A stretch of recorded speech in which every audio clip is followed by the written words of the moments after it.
Hi students, this is CS Sachin Loya from chartered गुरु। और आज हम आपके लिए एक बहुत ही इम्पॉर्टेंट पार्ट पे वीडियो लेके आए हैं। आप में से सभी लोगों ने मर्केंटाइल लॉ की काफ़ी पढ़ाई की होगी और आप सब जानते ही है कि मर्केंटाइल लॉ में जो क्वेश्चंस आते हैं उसमें एटलीस्ट 20 to 25 मार्क्स की केस स्टडीज़ आती है। और इन केस स्टडीज़ का आंसर करने के लिए आपको लॉ का तो नॉलेज होना ही चाहिए, बट साथ ही साथ जितना आप केस स्टडी का मैक्सिमम प्रैक्टिस करोगे उतना आपको एग्जैक्ट अंदाज़ा आएगा कि केस स्टडी का आंसर एग्जैक्टली क्या होना चाहिए, कैसे होना चाहिए। तो आज इस वीडियो के ज़रिए मैं आपके लिए एक 30 केस स्टडीज़ का या 30 क्वेश्चंस का एक सेट लेके आया हूँ। और इस सेट में आपको शुरुआत के क्वेश्चंस थोड़े से इजी है और बाद में धीरे धीरे लेवल बढ़ते जाता है। और ये एक पहला सेट है, एक 52 मिनट्स का ये वीडियो है अप्रॉक्सीमेटली, और ये एक पहला सेट है। ऐसे हम आपके लिए और भी सेट लाते रहेंगे। कोशिश ये रहेगी कम से कम आपको 5 से 6 इस प्रकार से सेट मिले और आपको 250 to 300 केसेस टोटल हम प्रोवाइड कर सके। अभी ये पहला सेट है इसलिए नंबर ऑफ़ केस स्टडीज़ भी कम रखी है और ड्यूरेशन भी विदिन 1 आवर रखा है, सो दैट आपका इंटरेस्ट क्रिएट हो। और जैसे जैसे आपका इंटरेस्ट क्रिएट होगा, आप लोग इस वीडियो को रिस्पॉन्ड करोगे, वैसे वैसे हम भी और प्रोत्साहित होंगे और बहुत सारे ऐसे वीडियोज़ हम आपके लिए लाते रहेंगे। तो आप ज़रूर इन केस स्टडीज़ को देखो, पूरी तरीके से देखो, और जो भी आपको डाउट्स हो, इश्यूज़ हो, वो आप कमेंट सेक्शन में हमको बताओ। अभी तो सिर्फ केस स्टडीज़ का डिस्कशन किया है, इसके आंसर्स की भी एक फ़ाइल, इसके प्रॉपर फॉर्मेट में आंसर्स की भी एक फ़ाइल जल्दी ही इस डिस्क्रिप्शन बॉक्स में अपलोड कर दी जाएगी। तो आप एक 2-3 दिनों बाद पक्का इस डिस्क्रिप्शन बॉक्स को ओपन करके देखना।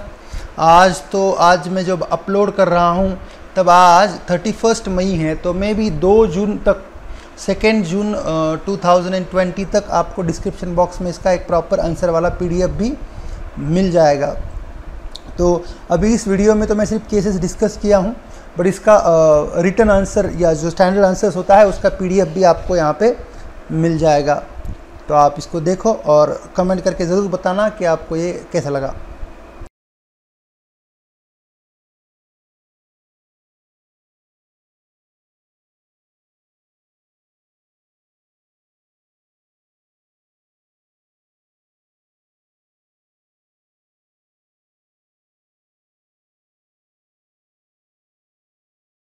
देखो यहाँ पे क्या हो रहा है। राहुल ने अपने भाई को बाइक दिलाने का वादा तो किया, बट ये एक प्रकार का सोशल एग्रीमेंट है। ये ऐसे कॉन्ट्रैक्ट में नॉर्मली पार्टीज़ का ये इरादा नहीं होता है कि कल अगर राहुल मोटर बाइक नहीं दिलाएगा तो उसका भाई कोर्ट में नहीं जाने वाला है। एटलीस्ट ऐसा इरादा तो नहीं है। कॉन्ट्रैक्ट करते समय पार्टीज़ का ऐसा कोई इंटेंशन तो था नहीं। ये एक प्रकार का सोशल एग्रीमेंट है। और सेकेंड, इसमें कंसिड्रेशन भी नहीं है। राहुल मोटर बाइक देगा, बदले में राहुल को क्या मिल रहा है? तो यहाँ पे एब्सेंस ऑफ कंसिड्रेशन भी है।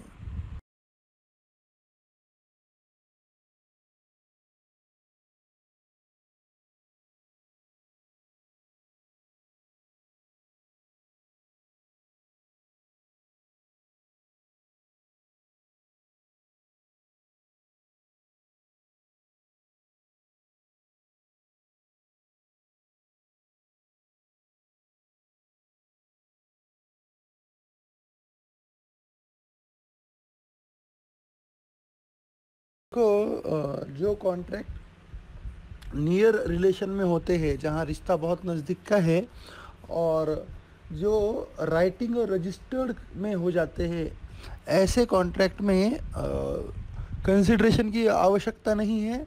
और इसमें intention to create legal relationship है ऐसा माना जाएगा, क्योंकि जब अब राइटिंग में ही कर दिया है कॉन्ट्रैक्ट को तो फिर वो सीरियस है। भाई वो दोनों लोग भाई भी होंगे एक दूसरे के, फिर भी उन्होंने कॉन्ट्रैक्ट राइटिंग में किया है और उसको रजिस्टर कराया है, मतलब वो एक प्रकार का लीगल रिलेशनशिप बनाना चाहते हैं। ऐसे केस में लीगल रिलेशनशिप तो आ जाएगा because it is in writing. और लॉ कहता है ऐसे केस में कंसिडरेशन की ज़रूरत नहीं है, provided the parties are near in relationship, उनका रिश्ता नज़दीक का हो और वो नेचुरल लव एंड अफेक्शन में से क्रिएट हो. So this agreement is out of natural love and affection, so it is valid.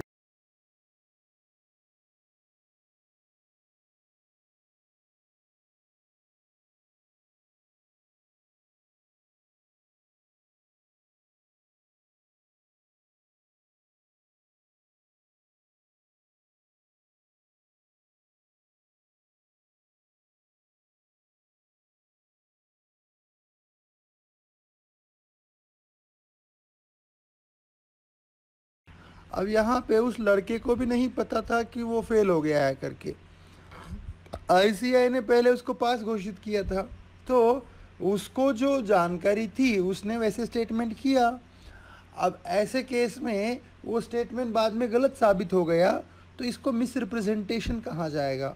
और मिस रिप्रेजेंटेशन से कॉन्ट्रैक्ट वॉइडेबल बनता है, वो लड़की कॉन्ट्रैक्ट को अवॉइड कर सकती है.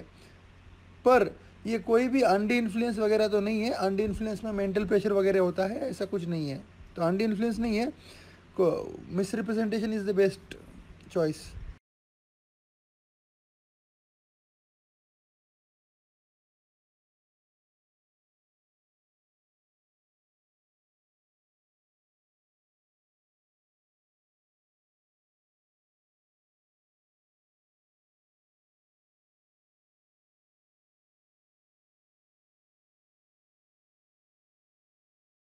सी इन बाल्फर वर्सेस बाल्फर, वो जो हस्बैंड ने अपने वाइफ को प्रॉमिस किया था वो वाइड था, क्योंकि वहाँ पे वो रिश्ता ऐसा था कि वो एक प्रकार का सोशल एग्रीमेंट था.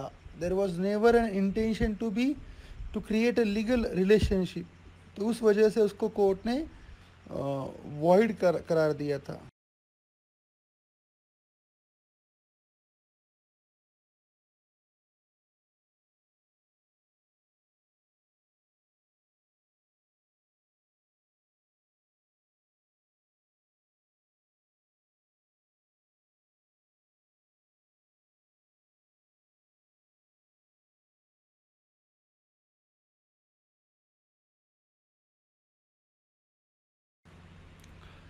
Now, in this case, if an offer contains a clause which requires the offeree to deny it, if the offeree do not want to make an agreement, in such case the offer is invalid. जैसे इस case में राहुल ने एक प्रकार से स्मिता पे एक प्रकार से ज़बरदस्ती एक ऑब्लिगेशन डाला है कि तुमको अगर मुझसे शादी नहीं करनी है तो मुझे हफ्ते भर में बताओ, और तो अगर तुम नहीं बताओगे तो मैं मान जाऊंगा कि तुमको मुझसे शादी करनी है. तो अगर ऑफ़र में ऐसा क्लॉज है तो वो ऑफ़र इनवैलिड है और वो क्लॉज भी इनवैलिड है. तो इसका सही ऑप्शन है बी वाला, वाइड. ऐसा क्लॉज डाल के तुम सामने वाले को बिना वजह परेशान कर रहे हो एक प्रकार से. मतलब सामने वाले को अगर नहीं करना होगा कॉन्ट्रैक्ट तो तुमको बताना पड़ेगा उसको कि मुझे नहीं करना है. तो ऐसा क्लॉज अलाउड नहीं है लॉ में.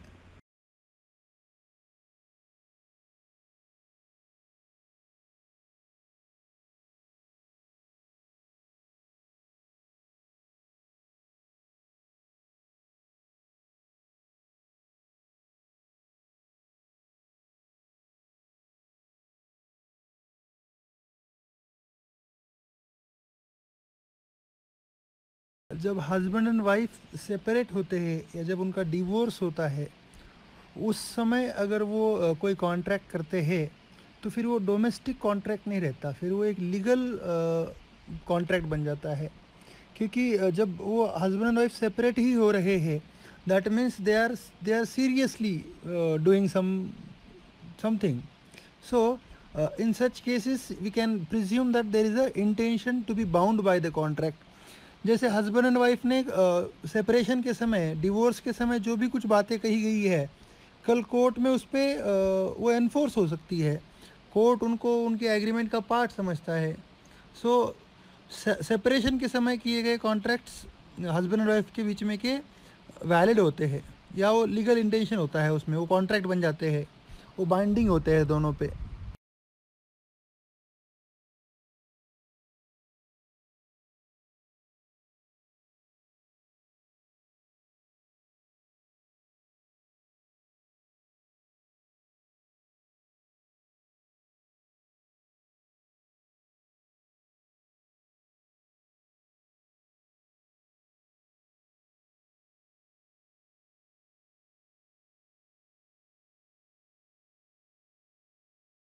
यहाँ पे क्या हुआ है, राकेश ने एक ऑफ़र किया था डॉग बेचने का। मंगेश ने उसको मान तो लिया है, बट मंगेश ने एक कंडीशन डाली है कि वो पेमेंट 2 महीने बाद करेगा। तो जब भी ऑफ़र एक्सेप्ट तो हो रही होती है, बट एक्सेप्ट करने वाला अपने ओर से कुछ और कंडीशंस डाल देता है, तो हम कहते हैं उसको काउंटर ऑफ़र हो गया। मतलब अब मंगेश ने जो 2 महीने बाद पैसे देने का ऑफ़र किया है, राकेश उसके ऊपर सोच सकता है कि इसको मानना है या नहीं मानना है। तो मतलब अब मंगेश ने एक ऑफ़र कर दी है राकेश को, ठीक है मैं तुम्हारा डॉग खरीद लूँगा, बट पैसे 2 महीने बाद दूंगा। मतलब अब ये नया ऑफ़र आ गया है, और ये ऑफ़र किसकी ओर से आया है, मंगेश की ओर से। तो उसके ऊपर राकेश सोच सकता है इसको मानना या नहीं मानना। तो इसको टेक्निकली काउंटर ऑफ़र कहा जाता है।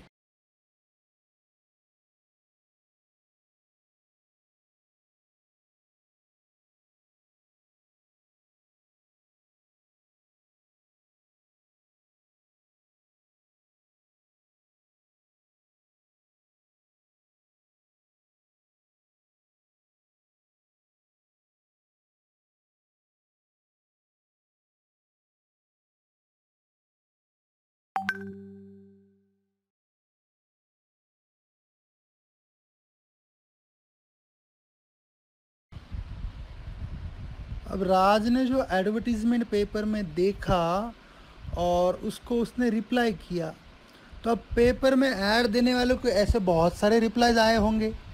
भाई जिसने लॉरी चाहिए बोल के जो पेपर में ऐड दिया था, पता चला उसको 100 लोगों के मैसेजेस आए हैं या फ़ोन कॉल आए हैं कि हमारी लॉरी आप भाड़े पे रख लो।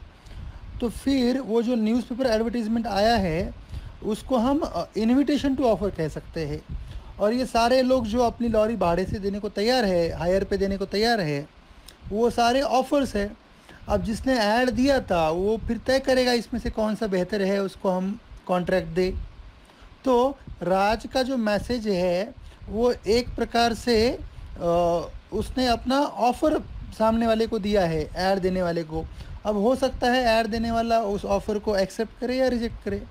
तो राज ने जो किया है वो ऑफ़र है, और जो पेपर में ऐड आया था न्यूज़पेपर में, वो एक प्रकार का इनविटेशन टू ऑफ़र था। और अभी तक यहाँ एक्सेप्टेंस वगैरह तो हुआ ही नहीं है, ये ऑफ़र के स्टेज पे ही है।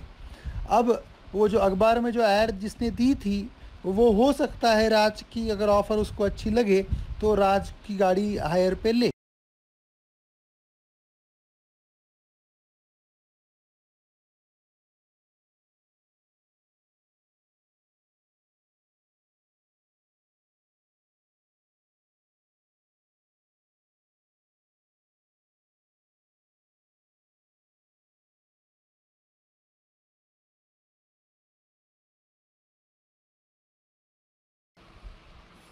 जो न्यूज़पेपर में एडवर्टीज़मेंट आती है जिसमें शेयर्स के लिए एप्लीकेशंस मंगाए जाते हैं, तो अब आप कैसे पहचानेंगे कोई चीज़ ऑफ़र है या इनविटेशन टू ऑफ़र है? तो आप चेक करो, अगर ये ऑफ़र है तो इसको जो भी रिस्पॉन्ड करेगा वो एक्सेप्टेंस होगा। तो ऐसा है क्या, अगर मान लो पेपर में ऐड आया है हमारे कंपनी के शेयर्स आपको सब्सक्राइब करने हैं तो आप अप्लाई करो, तो आपने अप्लाई कर दिया, तो क्या वो कॉन्ट्रैक्ट बन जाएगा? नहीं, बोले आपको अपने अप्लाई करने के बाद वो कंपनी आपको शेयर्स दे भी सकती है, नहीं भी दे सकती है। इसका मतलब उस ऐड को जब आप रिस्पॉन्ड करोगे तो आप अपने ओर से ऑफ़र करोगे, और फिर कंपनी उसके ऊपर सोचेगी कि आपको शेयर्स देने हैं या नहीं देने हैं। तो ये जो पेपर में ऐड आया है ये सिर्फ एक इनविटेशन है आपके लिए कि आप हमारे कंपनी के शेयर्स खरीदने में इंटरेस्ट बताते हो तो हम सोचेंगे। तो वो आपको इनवाइट कर रहे हैं, फिर आप ऑफ़र करोगे, और फिर वो एक्सेप्ट करेंगे रिजेक्ट करेंगे उनके हाथों में है। तो ये इनविटेशन टू ऑफ़र है।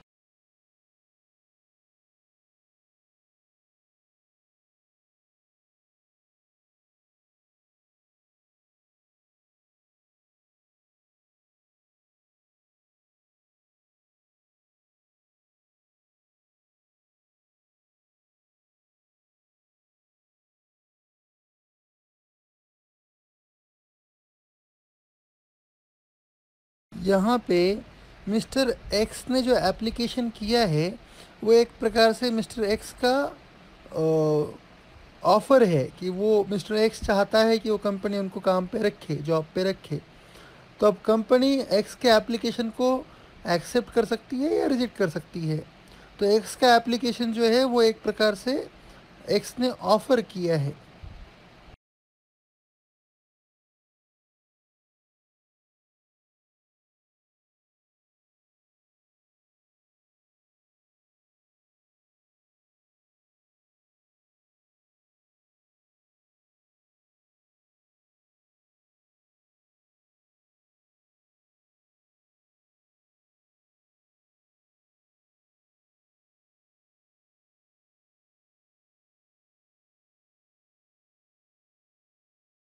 Pooja's husband has expired. Pooja's husband expired last year. Okay, पूजा का हस्बैंड एक्सपायर हो चुके हैं. She now stays with her in laws in their house. अब पूजा जो है वो अपने इन लॉज के साथ में उनके घर में रहती है. She has inherited certain agriculture land from her husband. और उसके हस्बैंड की कुछ तो एग्रीकल्चर लैंड थी जो अब पूजा को मिल गई है हस्बैंड के डेथ के बाद. Pooja's brother-in-law asked her to sell out her land to him as Pooja is in need of money. पूजा को पैसों की ज़रूरत है और पूजा का जो ब्रदर इन लॉ है, उसकी जो हस्बैंड का भाई है, उसने उसको बोला है कि तुम मुझे ये ज़मीन बेच दो. और उसको पैसों की ज़रूरत क्यों है? For education of his son. Pooja के सन के एजुकेशन के लिए उसे पैसों की आवश्यकता है. और लैंड कितने में बेचने को तय हुआ है? 5 लाख में. उसका हस्बैंड बोल रहा है, ब्रदर इन लॉ बोल रहा है कि ये लैंड 5 लाख में बेच दो. आगे क्या जानकारी दे रहे हैं? This land is situated near highway and may fetch higher price if sold in the market. बोले ये लैंड हाईवे के पास में है और इसको अगर मार्केट में बेचना जाए तो ज़्यादा पैसा मिल सकता है. Pooja was not in a position to oppose since she has no such authority looking at their family restrictions and all. और ऐसी स्थिति में पूजा अपोज नहीं कर सकती है क्योंकि उनका फैमिली का उस प्रकार का रेस्ट्रिक्शन है, एक प्रकार का उनका फैमिली का वैसे सिस्टम है.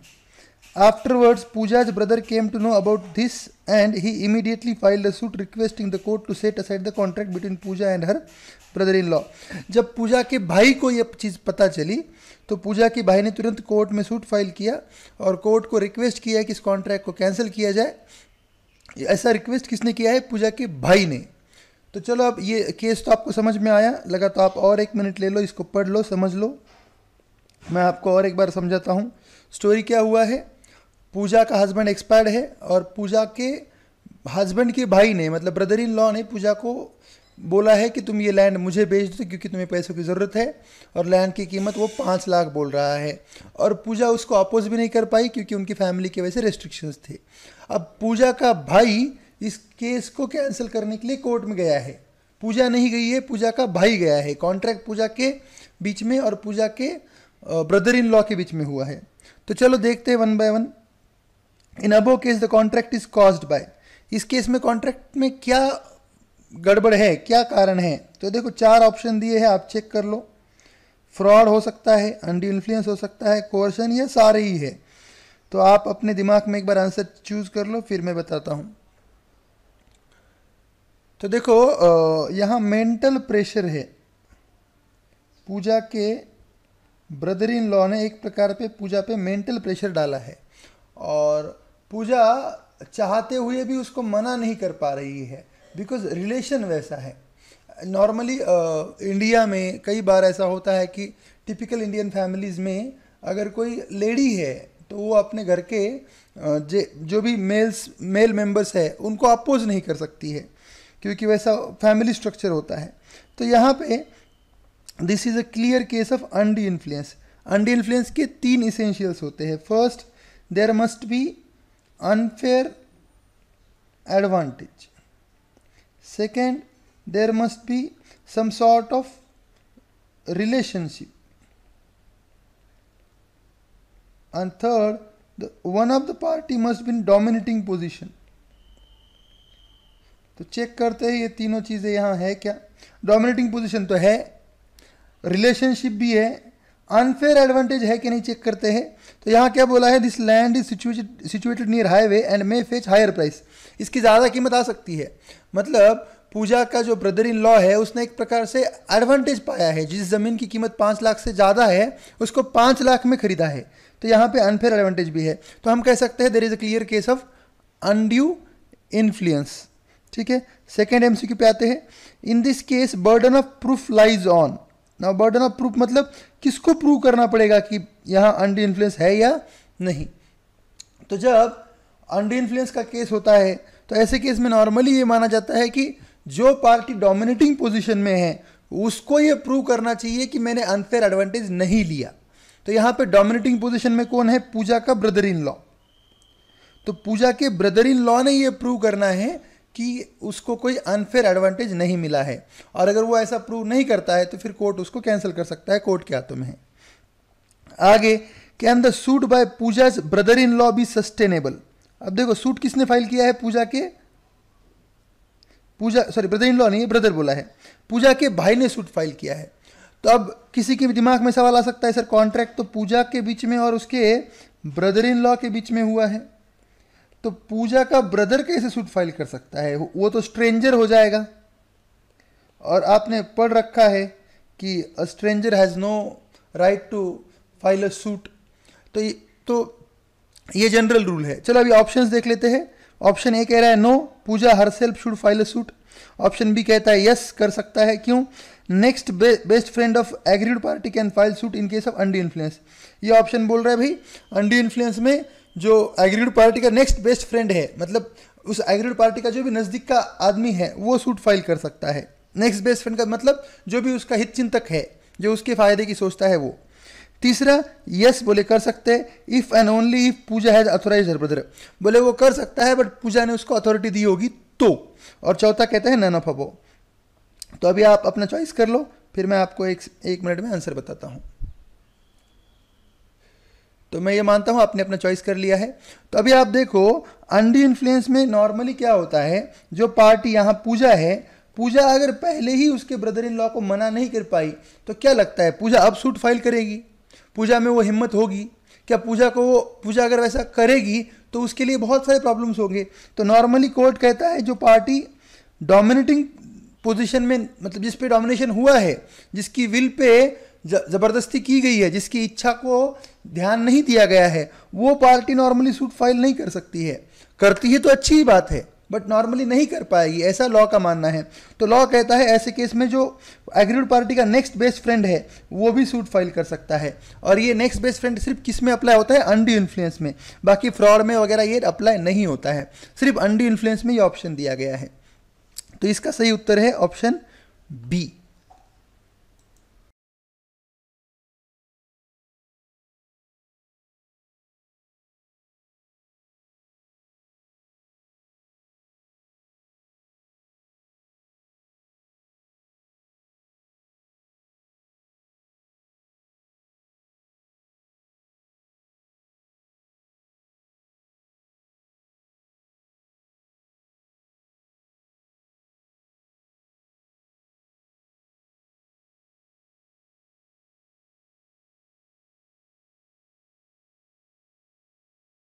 क्या बोल रहे हैं?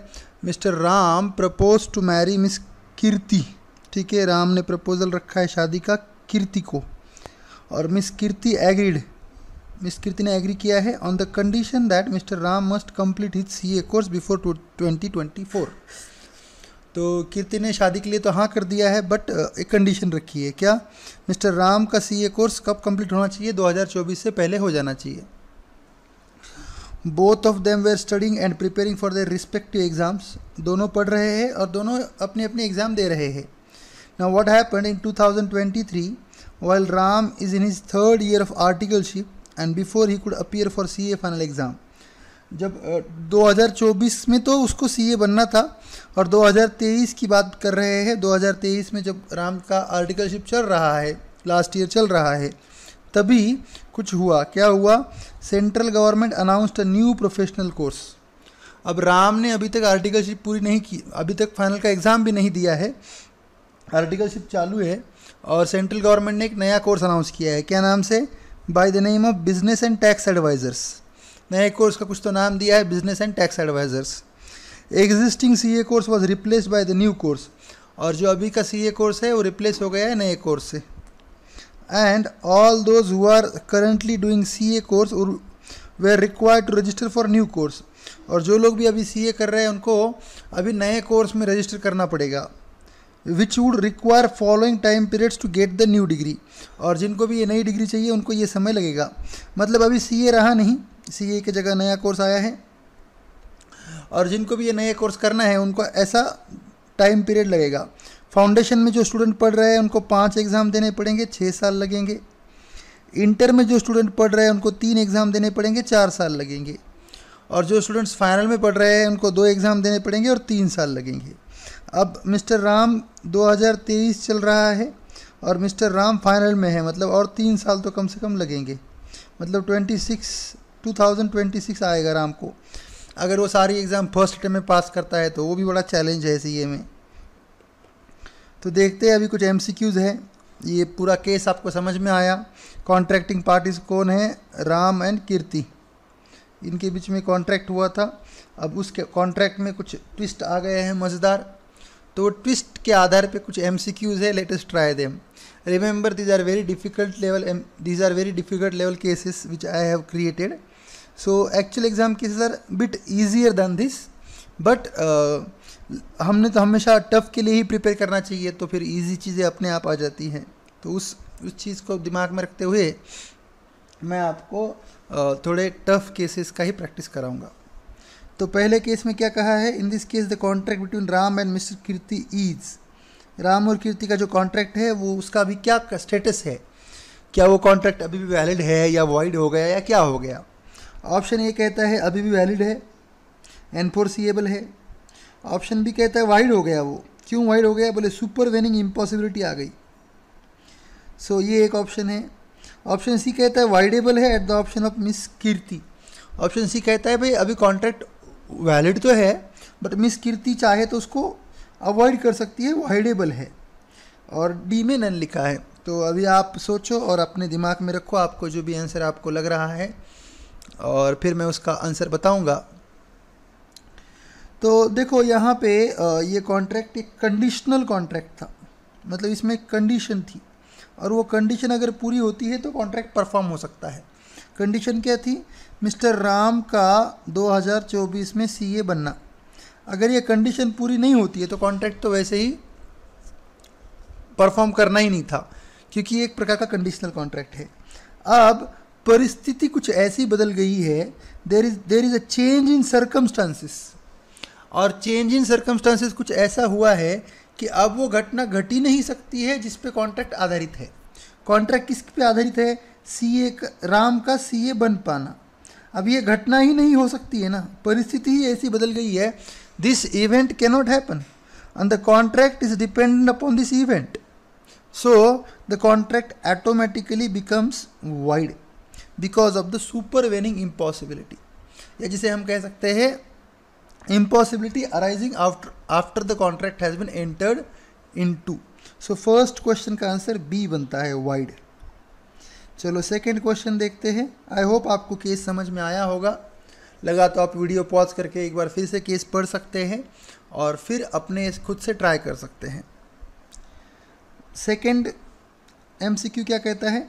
If mister Ram does not continue with the new course, अगर राम ने तय कर दिया यार अभी नहीं करना सीए, अभी ये नया कोर्स नहीं करना, कौन इतना टाइम देगा, तो राम ने तय कर दिया वो छोड़ देगा CA course, and gives up his idea of doing the course, what are the rights available to miss Kirti. अगर राम ने कोर्स ही छोड़ दिया है तो मिस कीर्ति को क्या अधिकार है? ऑप्शन ए कहता है शी कैन रिकवर डैमेजेस, वो राम से डैमेजेस मांग सकती है, भाई तुमने कॉन्ट्रैक्ट तोड़ दिया, ऐसा कुछ। ऑप्शन बी कहता है she can insist on performance, specific performance, and require Ram to do the course. अभी ऑप्शन बी कहता है नहीं, वो तो राम को बोलेगी तू कोर्स कर, तो कंप्लीट कर और मुझसे शादी कर। ऑप्शन सी कहता है उसको कोई रेमेडी नहीं है, नो रेमेडी अवेलेबल, मतलब कोई अधिकार नहीं है, वो कुछ नहीं कर सकती, ना डैमेजेस मांग सकती है ना परफॉर्मेंस मांग सकती है। ऑप्शन डी नन है। तो अभी आप अपने मन में कुछ तो एक ऑप्शन रख लो, आप अपना सोचो, फिर मैं बताता हूँ। तो आई होप आपने सोचा होगा कुछ ना कुछ ऑप्शन। तो अब देखो, हमने इसके पहले एमसीक्यू में देखा the contract has become void, and when the contract becomes void then there is no obligation on either party. Contract void ही हो जाता है तो किसी पे भी कोई भी ऑब्लिगेशन नहीं है, तो कीर्ति ना डैमेजेस मांग सकती है ना उसका स्पेसिफिक परफॉर्मेंस क्लेम कर सकती है। So third option is best, no remedy available. अब कॉन्ट्रैक्ट वाइड हो गया ना, इसमें किसकी गलती है, इसमें किसका दोष है? राम का दोष नहीं है, कीर्ति का भी दोष नहीं है। और कॉन्ट्रैक्ट वाइड हो जाने पर दोनों पार्टी ही ऑटोमेटिकली कॉन्ट्रैक्चुअल ऑब्लिगेशन में से रिलीव हो जाते हैं। कॉन्ट्रैक्ट वाइड होने पर डिस्चार्ज हो जाता है, मतलब both the parties are not under obligation, they are discharge. तो ये तो डिस्चार्ज हो गया है कॉन्ट्रैक्ट का। थर्ड क्वेश्चन देखते हैं, अगर राम रेडी है सीए करने के लिए या वो जो नया कोर्स है वो करने के लिए, which will require at least 2026 to complete. अब वो नया कोर्स करेगा तो भी वो कोर्स कब कंप्लीट होगा? 2026 में।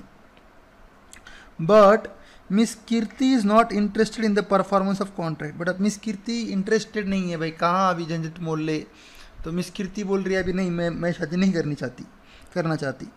तो अब ऐसे केस में राम तो कोर्स करने को तैयार है, राम तो अपना मेहनत लेने को तैयार है, और राम कहता है मैं अभी भी नया कोर्स करूँगा, बट कीर्ति मना कर रही है। तो ऐसे केस में राम को क्या अधिकार है, ये क्वेश्चन है। What are the rights available to mister Ram? Option A कहता है वो डैमेजेस मांग सकता है, ऑप्शन बी कहता है वो कॉन्ट्रैक्ट का परफॉर्मेंस मांग सकता है, मतलब वो कीर्ति को बोल सकता है कि नहीं तुमको मुझसे शादी करनी ही पड़ेगी, तुम ऐसा नहीं मना नहीं कर सकती मुझे। या तीसरा कह सकता है नो रेमेडी अवेलेबल। तो अभी आप सोचो आपको क्या लगता है, मैं कुछ सेकंड के लिए रुकता हूँ। आप ऐसे समय वीडियो पॉज करके भी अपना दिमाग लगा करके फिर देख सकते हैं कि एग्जैक्ट आंसर क्या है, इसलिए मैं थोड़ा समय देता हूँ बीच में। तो देखो अभी आपने सोच लिया होगा, ऐसे मैं मानता हूँ। अगेन इसका लॉजिक वही है कि कॉन्ट्रैक्ट वाइड हो गया है, और एक बार कॉन्ट्रैक्ट वाइड हो गया तो both the parties are discharge under the contract, दोनों भी डिस्चार्ज हो चुके हैं और किसी पे कोई बंधन नहीं है। तो अगर कोई एक जन कंटिन्यू करना चाहता है तो दूसरे को फोर्स नहीं कर सकता कि तू भी कंटिन्यू कर। तो यहाँ no remedy available, third choice is best. Fourth case देखते हैं, if both of them agrees that, यहाँ देम होना चाहिए, both of them agrees that they will marry if mister Ram completes his new degree before 26। अब दोनों ने तय किया है कि अगर मिस्टर राम 2026 तक भी कोर्स कंप्लीट कर लेता है तो भी शादी कर लेंगे। What will be the position of new contract? अब नए कॉन्ट्रैक्ट का क्या पोजीशन है, मतलब नया कॉन्ट्रैक्ट क्या है? तो ऑप्शन ए कहता है वो तो एनफोर्सिएबल है, मतलब ठीक है कॉन्ट्रैक्ट वैलिड है। ऑप्शन बी कहता है अभी वो कॉन्ट्रैक्ट नहीं कर सकते, no they can not enter into new contract now. पहला वाइड होने पर वो नया कॉन्ट्रैक्ट नहीं कर सकते, ऐसा बी ऑप्शन का कहना है। ऑप्शन सी कहता है the new contract would remain voidable at the, यहाँ एट होना चाहिए या ये वन नहीं होना चाहिए, at the option of miss Kirti. बोले ये मिस कीर्ति के ऑप्शन पे वाइडेबल हो जाएगा, ऐसा सी ऑप्शन कहता है। तो अभी आप सोचो आपको जो लगता है वो सही। मैं थोड़ी देर पॉज लेता हूँ, आप इस समय वीडियो पॉज करके अपना दिमाग लगा सकते हैं, फिर से केस पढ़ सकते हैं, आपको लगा तो आप पीछे जाके केस को एक बार फिर से पढ़ सकते हैं। तो देखो अब इसको हम कह सकते हैं this is a contract of novation, जिसमें फर्स्ट कॉन्ट्रैक्ट कैंसिल करके नया कॉन्ट्रैक्ट बना है, और ये एक वैलिड कॉन्ट्रैक्ट है, इसमें क्या प्रॉब्लम है? नए से उन्होंने कॉन्ट्रैक्ट किया, कोई भी कर सकता है नया कॉन्ट्रैक्ट, तो इसमें कुछ प्रॉब्लम ही नहीं है। इट विल बी एनफोर्सिएबल, दोनों पार्टी पे बंधन कारक रहेगा। अगर दोनों मानते हैं तो एग्रीज, मतलब दोनों का कंसेंट होना चाहिए। अगर दोनों ने कंसेंट दे के नया कॉन्ट्रैक्ट बनाया है तो वो एक अलग कॉन्ट्रैक्ट बनेगा और वो अपने आप में एनफोर्सिएबल रहेगा।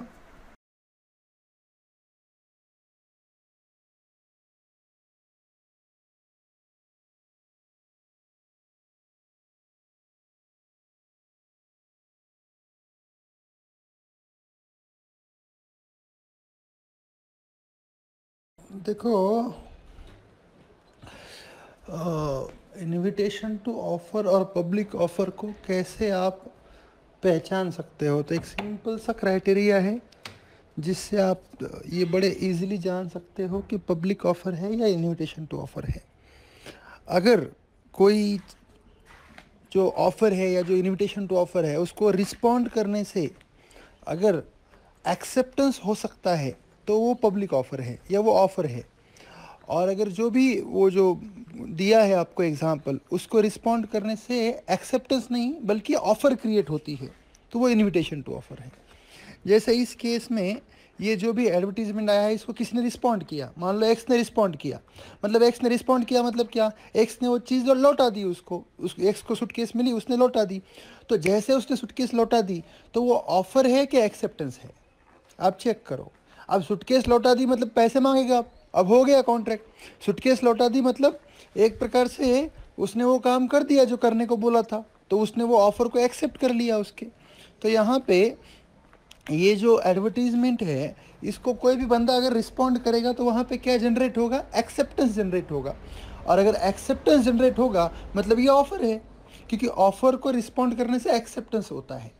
इनविटेशन टू ऑफ़र को रिस्पॉन्ड करके ऑफ़र क्रिएट होता है। जैसे मान लो कोई न्यूज़पेपर में एडवर्टीजमेंट आया है, शादी के लिए लड़का चाहिए, एक लड़की है, उसको शादी के लिए लड़का चाहिए उसके घर वालों को, तो फिर उन लोगों ने पेपर में ऐड दिया है। तो अगर उस एडवर्टीजमेंट को रिस्पॉन्ड करता है तो वो ऑफ़र जनरेट होगी, उससे एक्सेप्टेंस जनरेट नहीं होगा। मतलब कोई बंदा अगर उस ऐड को देख के अपना खुद का लेटर भेजता है, भाई अपना मुझे भी शादी करनी है वगैरह वगैरह, तो वो लड़की वाले उसको कंसिडर करेंगे ऑफ़र बोल के। तो ये जो अभी उदाहरण मैंने बताया, ये एक इनविटेशन टू ऑफ़र है। तो इनविटेशन टू ऑफ़र को रिस्पॉन्ड करो तो ऑफ़र जनरेट होती है, और पब्लिक ऑफ़र को रिस्पॉन्ड करो तो एक्सेप्टेंस जनरेट होता है।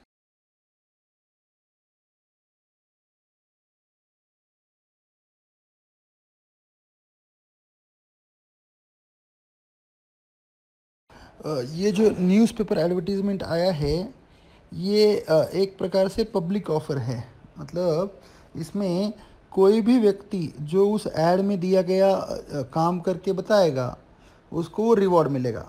और ऐसे केस में अगर मान लो एक से ज़्यादा लोग वो जानकारी देते हैं, तो उसमें से जो जो बंदा पहली बार वो जानकारी देता है फर्स्ट टाइम, उसको रिवॉर्ड मिलता है। तो अब यहाँ पे आपको ये समझना है कि वो जो ऑफ़र है उसको एक्सेप्ट कैसे करना है, उसका एक्सेप्टेंस कम्युनिकेशन कैसे होगा। तो बोले ऐसे केसेस में पब्लिक ऑफ़र में एक्सेप्टेंस अलग से कम्युनिकेट करने की ज़रूरत नहीं है, सिर्फ आपको वो एक्ट करना पड़ता है जो उस ऑफ़र में बोला गया है। तो ऑफ़र में क्या बोला गया था, उस क्रिमिनल की जानकारी दो, तो आप क्रिमिनल की जानकारी दे दो तो वही आपका एक्सेप्टेंस है। आपको अलग से एक्सेप्टेंस कम्युनिकेट करने की ज़रूरत नहीं है। बाल्फर वर्सेस बाल्फर में भी ऐसे ही हुआ था, देखो, सॉरी नॉट बाल्फर वर्सेस बाल्फर, वो जो कार्बोलिक स्मोक बॉल कंपनी था ना, Carlill versus Carbolic Smoke Ball company, उसमें भी ऐसे ही हुआ था। वो जो दवाई थी वो उस कंज्यूम कर ली थी उस लेडी ने, और वही एक्सेप्टेंस था।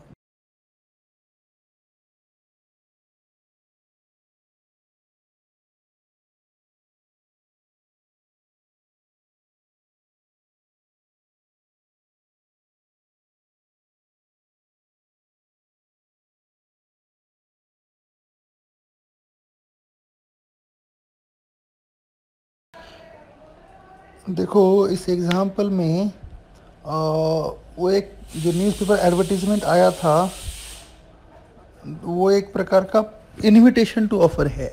मतलब वो जो न्यूज़पेपर एडवर्टीज़मेंट दिया है, वो चाहते हैं कि लोग आए और उनके ऑक्शन में पार्टिसिपेट करें। पर अब ये इनविटेशन टू ऑफ़र है, तो अगर कोई मान लो कोई बंदा उसको एक्सेप्ट भी करता है उस इनविटेशन को, तो वो अपनी ओर से ऑफ़र रख रहा है। अब कोई बंदा ज़रूरी तो नहीं कि ऑक्शन में जाएगा तो चीज़ें खरीदेगा ही, हो सकता है ऑक्शन में जाके वो अपनी कीमत बताएगा और उस कीमत पे उसको चीज़ मिलेगी भी या नहीं भी मिलेगी। तो अभी ऐसा कुछ हुआ नहीं है उनमें कि वो कॉन्ट्रैक्ट के स्टेज पे है, अभी तो एक बेसिक स्टेज था, उनमें कोई कॉन्ट्रैक्ट हुआ ही नहीं ऑक्शन वालों में और के में।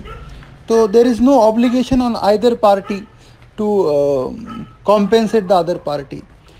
अगर ये पब्लिक ऑफ़र होता तो फिर हम कह सकते हैं थे कि वो के ने एक्सेप्ट कर दिया है पब्लिक ऑफ़र, और के बीच में और ऑक्शन लेने वाले के बीच में कॉन्ट्रैक्ट हुआ है।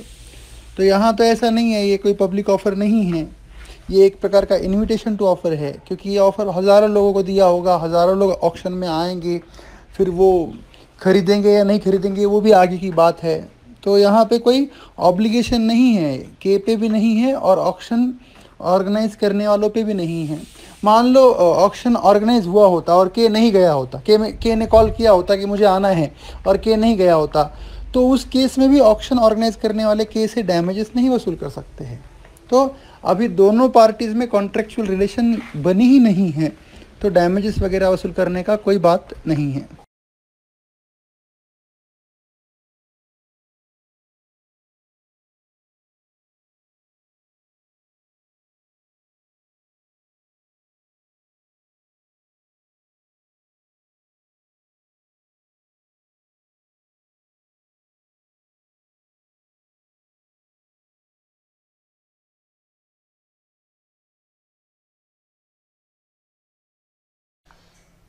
तो ये जो क्वेश्चन है, it relates to performance by third party and a contract perform by third party is also a valid performance.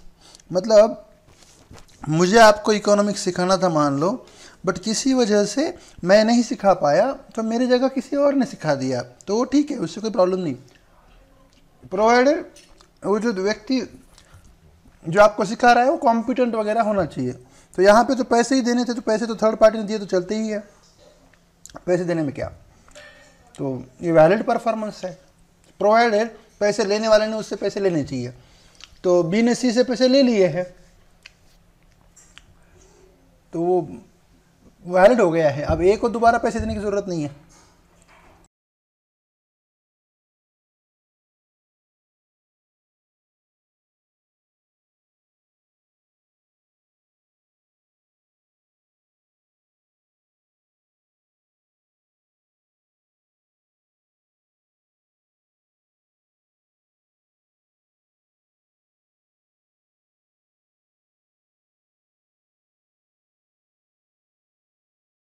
बोले वो सर्वेंट को पैसे मिलेंगे कि नहीं मिलेंगे? अब कैसे मिलेंगे, वो सर्वेंट ने ऑफर सुना ही नहीं, और जिसने ऑफर ही नहीं, जिसको ऑफर ही नहीं पता, वो एक्सेप्ट कैसे करेगा? सर्वेंट, आपने पढ़ा है ना, acceptance is possible only if the person has heard about the offer, या तो फिर उसके तक ऑफर पहुंचनी चाहिए। तो यहाँ सर्वेंट तक ऑफर ही नहीं पहुंची है, तो सर्वेंट उसे एक्सेप्ट नहीं कर सकता है। An offer can not be accepted by the person to whom the offer was not made.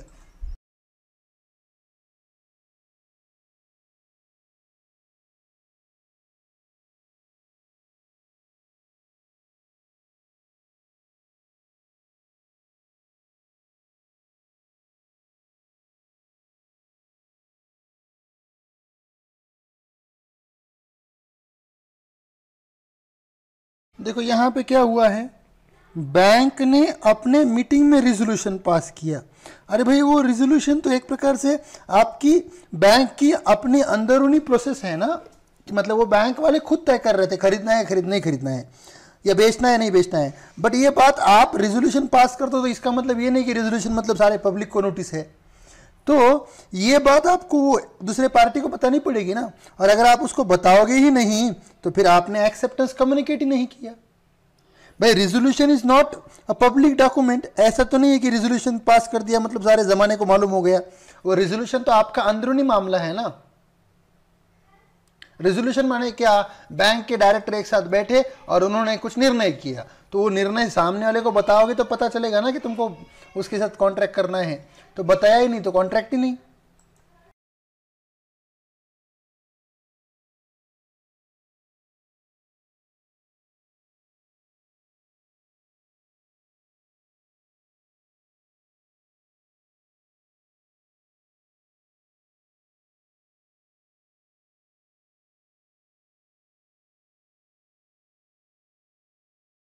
अब यहाँ पे शाम ने चाय तो पी लिया।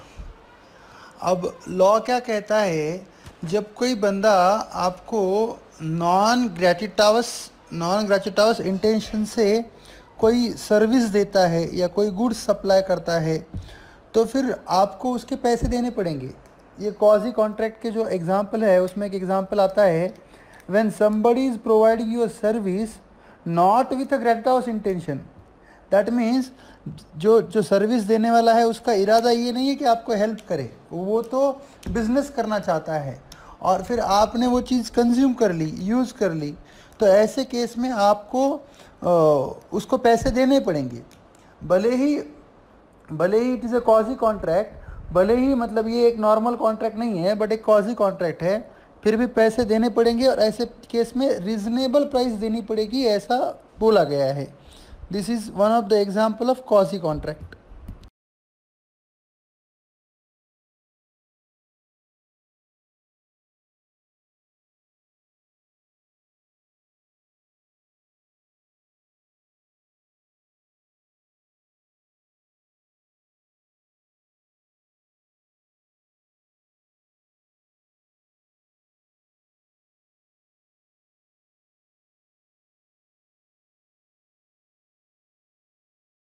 देखो इस एग्जाम्पल में स्मिता ने फ्रॉड भी नहीं किया है और मिसरिप्रेजेंटेशन भी नहीं है, क्योंकि न स्मिता का इरादा था झूठ बोलने का, ना उसका इरादा था प्रणव को फंसाने का, ना ही उसने अपने मुंह से कभी मिसरिप्रेजेंट किया।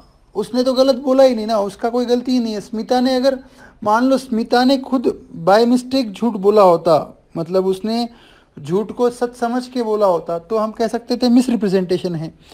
बट यहाँ स्मिता ने झूठ बोला ही नहीं है। झूठ किसने बोला है? किशोर ने।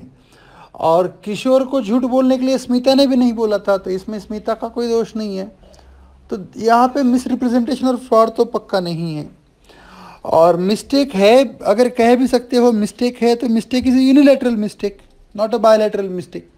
मतलब मिस्टेक है तो प्रणव की है, और यूनिलैटरल मिस्टेक में तो कॉन्ट्रैक्ट वैलिड रहता है। तो इसका आंसर जो है द कॉन्ट्रैक्ट इज वैलिड।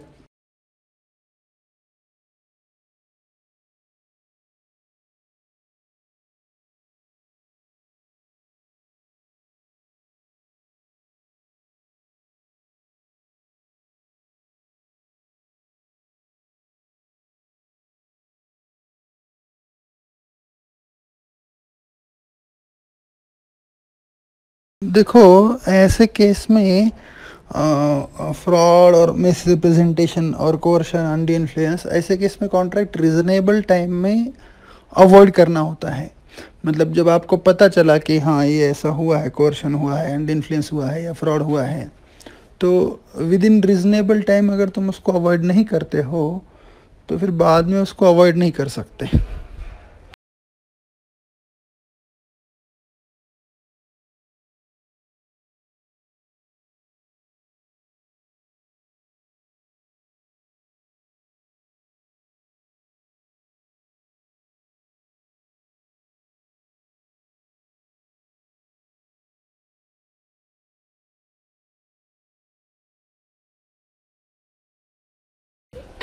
देखो ऐसे केस में रूल क्या कहता है, जो पेमेंट किया गया है वो फर्स्ट उस डेट को अप्रोप्रिएट होगा जिस डेट के लिए डेटर ने बताया है। मतलब डेटर ने अगर बोला है मैंने ये लोन का अमाउंट रिपे कर रहा हूँ, तो फिर क्रेडिटर की ये जिम्मेदारी है कि उसको वो लोन के अगेंस्ट एडजस्ट करे।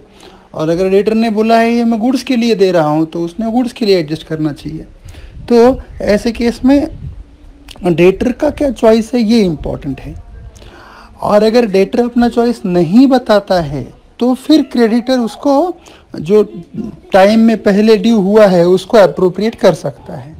और इस क्वेश्चन में तो डेटर ने बताया है कि उस कौन सा डेट रिपे कर रहा है, तो ऐसे केस में आपने सीधा सीधा डेटर के चॉइस को ही अप्लाई करना चाहिए।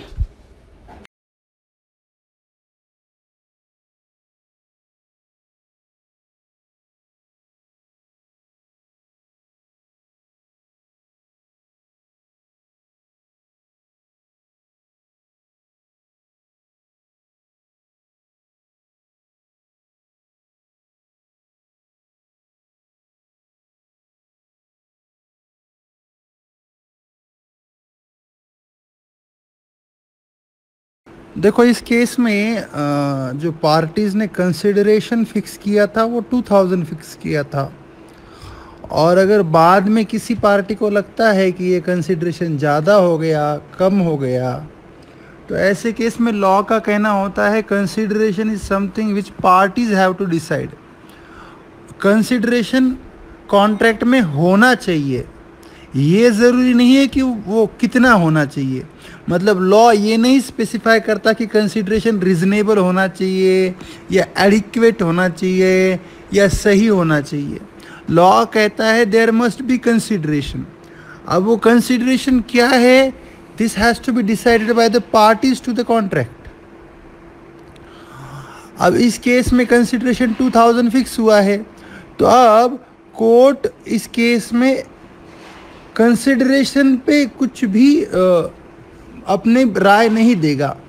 अब लॉ का ऐसे केस में मानना होता है कि अगर कि कोई कॉन्ट्रैक्ट में कंसिडरेशन गलत तय हुआ है तो फिर कोर्ट का ये काम नहीं है कि उस कंसिडरेशन को सही करते बैठे।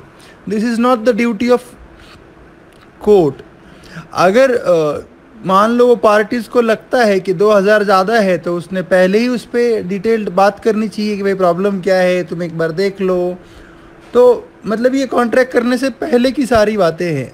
अब एक बार कंसिडरेशन 2000 फिक्स हो गया तो फिर तुम उसको बाद में कोर्ट तो उसको कुछ उसमें इंटरफेयर नहीं करेगा। इसलिए आपको लॉ में एक पॉइंट सिखाया जाता है, consideration need not be adequate. इसका मतलब कंसिडरेशन ज़रूरी नहीं है कि जितनी सर्विस मिली है उतना ही होना चाहिए। अब इस केस में लॉ का कहना है ये पार्टीज़ ने तय करना है कि कौन सी सर्विस का कितना कंसिडरेशन है, और जो 2000 कंसिडरेशन फिक्स हुआ था वो दोनों पार्टी ने मिलके फिक्स किया था, तो अब तो 2000 ही देने पड़ेंगे, उसमें कोई चेंज कोर्ट नहीं करेगा।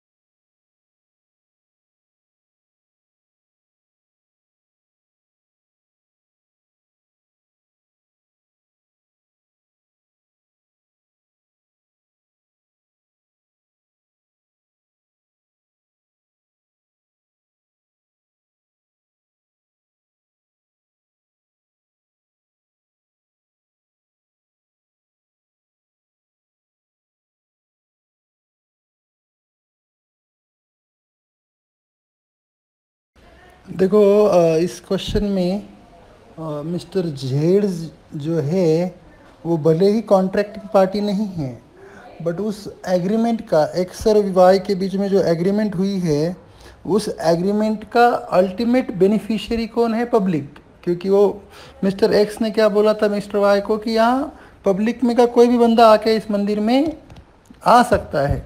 तो वो एग्रीमेंट में जो पब्लिक थी वो भी एक प्रकार से इन्वॉल्व है। उस एग्रीमेंट में पब्लिक के लिए प्रोविज़न है कि पब्लिक आके वहाँ पे मंदिर में दर्शन कर सकती है। तो ऐसे केस में पब्लिक में का कोई भी बंदा जो कि उस मंदिर में जाना चाहता है वो डायरेक्टली इनडायरेक्टली उस एग्रीमेंट का बेनिफिशियरी है और वो सूट फाइल कर सकता है। तो जेड भी सूट फाइल कर सकता है क्योंकि जेड भी उस एग्रीमेंट का बेनिफिशियरी है। बेनिफिशियरी माने क्या? जिसको उस एग्रीमेंट में से कुछ तो एडवांटेज या कुछ तो गेन या कुछ तो उसके लिए सर्विस मिलने वाली है। तो नॉर्मली हम क्या कहते हैं, stranger can not file a suit, but उसको एक एक्सेप्शन है। वैसे तो 4-5 एक्सेप्शन है, उसमें से एक एक्सेप्शन है कि beneficiary of an agreement can always file a suit on the agreement, and in this case Mr. Z is a beneficiary of the agreement between X and Y.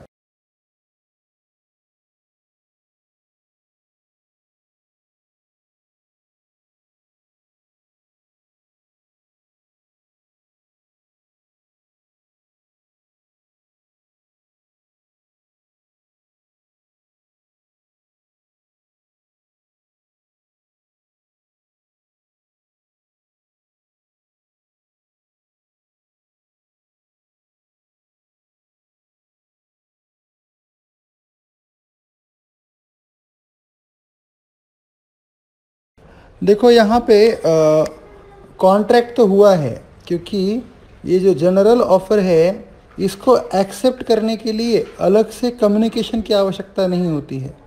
General offer में अगर आप required act कर दो तो वही acceptance है। ये जो केस है ये very much similar to Carlill versus Carbolic Smoke Ball company है। तो इसमें उसने दवाई ली है, यही एक्सेप्टेंस है। अब कॉन्ट्रैक्ट तो हो गया उनमें, अब सवाल ये है कि उसको डैमेजेस मिलेंगे या रिवॉर्ड मिलेगा।